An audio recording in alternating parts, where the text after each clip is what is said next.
भीतर जो छुपा हुआ आत्मा राम है, उनको यदि आपको देखना है तो आपके श्री सद्गुरु की कृपा आपको चाहिए। तो हे सुध जी, आप हमें कोई ऐसी कथा सुनाइए जिससे हमारी एक ही जन्म में मुक्ति हो जाए। और शौनक ने कुछ प्रश्न किए कि बाबा, आज तो वनों में ऋषि मुनि बैठ के तप करते हैं, कली काल होगा, दूषित काल आएगा, तो कली काल में लोगों की क्या हालत होगी। सदाचारश्च सद्भक्ति विवेको वर्धते कथम। सदाचारश्च सद्भक्ति विवेको वर्धते कथम। हे बाबा, हमारे सदाचार को कैसे बचाए रखे, इतने बड़े महात्मा का सवाल है। हमारे विवेक से, हमारे विवेक में कैसे वृद्धि हो। स्वविकार निरारश्च सज्जने क्रियते कथम। हे बाबा जी, हमारे विकार को निकालने के लिए, हमारे विकारों से बचने के लिए हम सज्जन लोग क्या करें? ऐसा कौन सा उपाय, ऐसा कौन सा मार्ग आप हमें बताइए।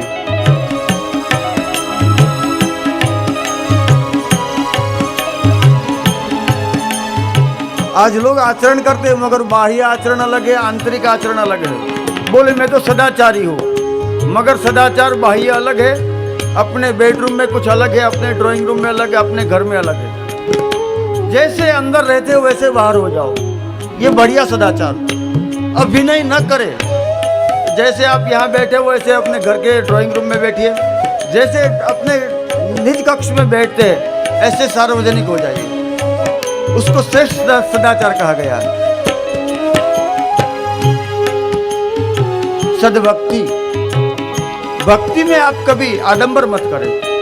भगवान बोलते हैं मुझे कुछ नहीं चाहिए, न मैं द्रव्य का भूखा हूं, न कुछ कोई पदार्थ मुझे नहीं चाहिए, मैं तो भाव का भूखा हूं।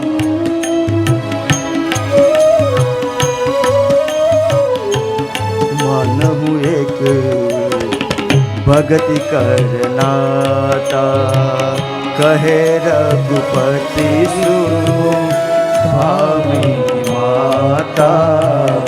मानहु एक भगति करनाता। कितना बिलियनर है, मिलियनर है, मुझे कुछ लेना देना नहीं। बाबा कहते हैं मैं तो सीधा भक्ति का तार जोड़ लेता हूं, भक्ति के नाते को मानने वाला हूं मैं। तो अपने जीवन में भक्ति को दिने दिने नवम नवम बढ़ाइए, क्योंकि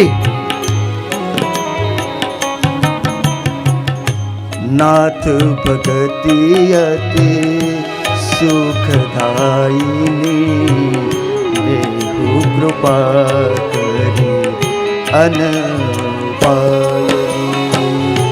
नाथ भगति अति सुंदरकांड की शोभा बाबा।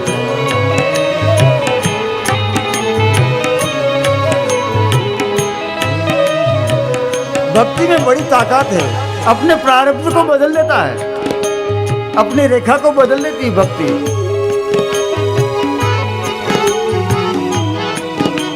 अपने विवेक की वृद्धि कैसे करें? आज लोग प्रोटोकॉल में बहुत है, मगर विवेक नहीं है। कितना खाना चाहिए, कब खाना चाहिए, कहाँ जाना चाहिए, क्या पहनना चाहिए, क्या नहीं पहनना चाहिए। विवेकहीन समाज अपने बड़ों की, बुजुर्गों की कैसे इज्जत की जाए। तो विवेक की प्राप्ति के लिए सर्वोत्तम मेडिसिन यदि कोई है, बिनु सत्संग विवेकन होई, राम कृपा बिनु